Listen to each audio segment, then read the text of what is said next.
Hey guys, it's Ben the Coin Geek at Old Pueblo Coin, and today I have a close-up look at a bunch of coins that are colonials from the state of Connecticut. And this is really a fascinating group of coins because Connecticut had all kinds of different dye varieties. It's just amazing how many of these they made. So we'll take a little bit closer look at one here and then talk um, Octori, Connect, and then on the back 1787, Indy, and then oops, that one's coming off a little bit edge. Here, let me find another one that says it a little bit better. Yeah, about that, finding that better one. Apparently, et, right? You'd have to piece it together. They're all hard to read on the back. Et. There we go. Lib and Liberty.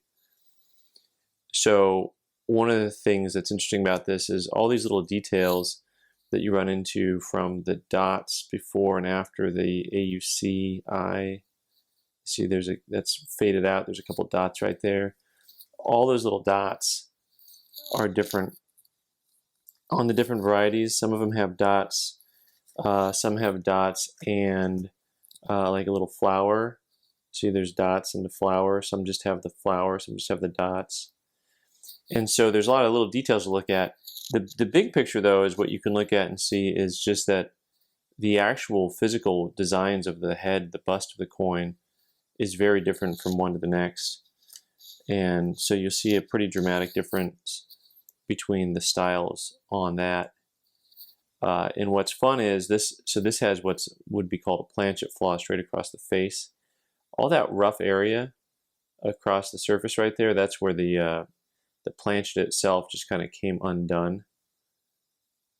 So a lot of these were struck very crude. You'll see really high grade versions of these coins, and they won't always have very good detail to them, just because of the way that they were struck.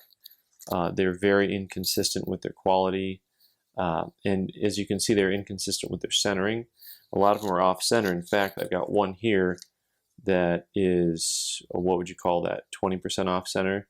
Someone stamped it with a couple of 4s right in his chest. That's a 4 upside down. There's another 4 in his neckline that didn't get stamped in all the way. So anyway, see, there's some dots and flowers, and there's people who collect these by type, and all the different types with all the different number of dots and flowers, not to mention the different designs to the front and back. There's actually, I have a booklet here, The State Coinage of Connecticut by Henry C. Miller, and it's not very big. It's a pamphlet. It is, I don't know if there's a page number on here, maybe a couple hundred pages long.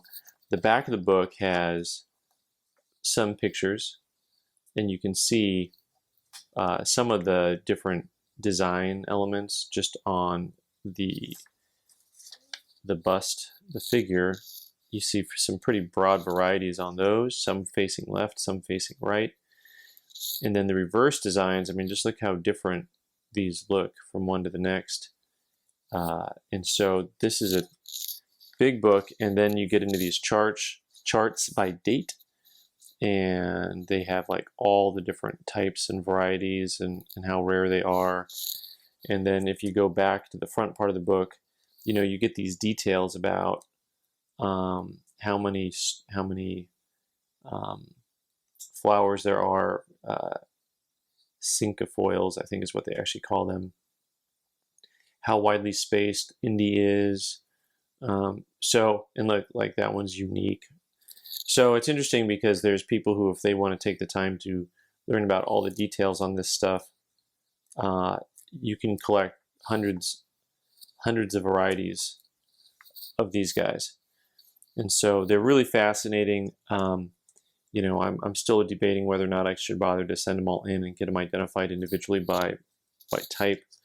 Some of them are actually decent grade for the coin. It may be worth my time, because if you get a rare type, in this condition, it could be thousands of dollars. And if you have a common type in this condition, it could be, you know, maybe 100, 150.